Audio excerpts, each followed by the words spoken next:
Salam saudara terkasih dalam Yesus, salam jumpa pada renungan harian Embun Pagi. Hari ini kita akan mendengarkan firman Tuhan yang menuntun kita. Sebelumnya, kita bersatu dalam doa. Damai sejahtera Allah yang melampaui segala akal dan pikiran, itulah yang memelihara hati dan pikiranmu. Dalam Kristus Yesus Tuhan, amin. Saudara terkasih, firman Tuhan untuk kita hari ini diambil dari Galatia 3 ayat 11.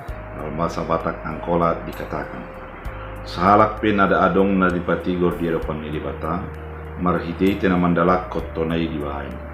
Haraniha persayaan na domangolu akka na tigor hai." Dalam bahasa Indonesia, dan bahwa tidak ada orang yang dibenarkan di hadapan Allah karena melakukan hukum Taurat adalah jelas karena orang yang benar akan hidup oleh iman. Demikian firman Tuhan. Saudara terkasih di dalam Kristus Yesus, ketika manusia sudah jatuh ke dalam dosa, maka Allah berpikir bagaimana agar manusia itu menjadi kembali mengingat dan bersekutu baik dengan Allah. Sehingga ada beberapa hal yang dilakukan oleh manusia dan diinisiatifi oleh Allah agar manusia itu menjadi kembali kudus. Yang pertama, dia menerima persembahan. Ada persembahan penghapusan dosa, ada persembahan kurban bakaran, ada persembahan perpuluhan, ada persembahan ucapan syukur oleh karena mengerjakan pekerjaan dan lain sebagainya. Namun dalam kenyataannya, semuanya tidak bisa untuk menjadi menghapuskan dosa dan menjadikan kita dekat dengan Allah. Kemudian Allah memberikan hukum Taurat yang menjadi pagar, yaitu yang menjadi mengawasi gerak-gerik manusia, tidak lari daripada kehendak Allah. Bisa juga menjadi cermin yang bisa dilihat dengan diri sendiri, apakah benar atau kurang benar yang kita lakukan. Bisa juga adalah menjadi tali sifat yang menjadi tolak ukur sampai di mana kita melakukan kehendak Allah. Ternyata meskipun demikian, fungsi daripada hukum Taurat itu tidak bisa untuk membenarkan manusia. Bahkan Paulus juga mengatakan, ketika kita sudah mengetahui kebenaran itu dan tidak melakukannya, kita adalah lebih berdosa. Artinya saudara terkasih,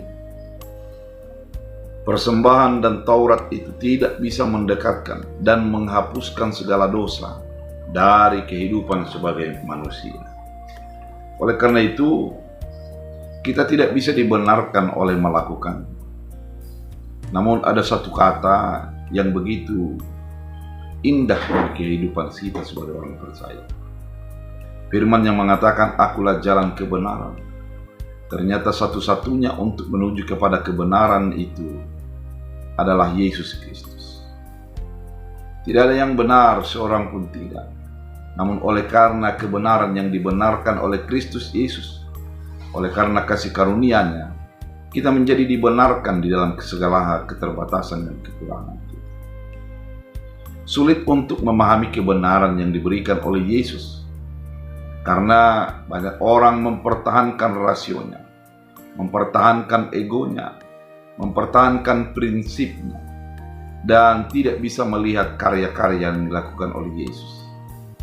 Oleh karena itu, melalui firman Tuhan kali ini, kita mau ditawarkan oleh firman Tuhan yang dituliskan oleh Paulus kepada orang Galatia. Dikatakan bahwa tak ada seorang pun yang benar melakukan hukum Taurat, tapi orang benar oleh karena iman. Imanlah yang memperkenalkan kebenaran itu, yang membenarkan Kristus yang telah menyelamatkan kita di dalam segala keterbatasan kita. Iman itu menjadi sebuah sinyal pengenalan yang mendalam terhadap kehendak dan keinginan Tuhan atas keselamatan yang sudah dinyatakannya melalui anaknya, yaitu Yesus Kristus. Dengan demikian, kita bukan lagi menjadi proses untuk menjadi benar, tapi yang sudah dibenarkan. Sehingga dengan pembenaran itu, kita merasakan campur tangan dan kebaikan Tuhan dalam hidup kita. Melalui firman ini kita diajak, kita diarahkan untuk hidup di dalam iman. Biarlah iman kita yang menjadi menuntun kebenaran itu dalam hidup kita. Dan iman itu menjadi membenarkan kita oleh karena pengenalan yang tepat kepada Kristus Yesus. Biar firman Tuhan menjadi kekuatan dan semangat baru. Kita berdoa. Terima kasih Tuhan Yesus atas firman yang begitu indah. Mengajak kami, mengajari kami untuk hidup di dalam iman. Jadikan kami seturut kehendak-Mu. Dan jadikan kami memahami dan mengikuti apa yang Tuhan firmankan dalam hidup kami. Biarlah firman Tuhan menjadi kekuatan dan semangat baru dalam Kristus Yesus. Amin. Tuhan Yesus memberkati.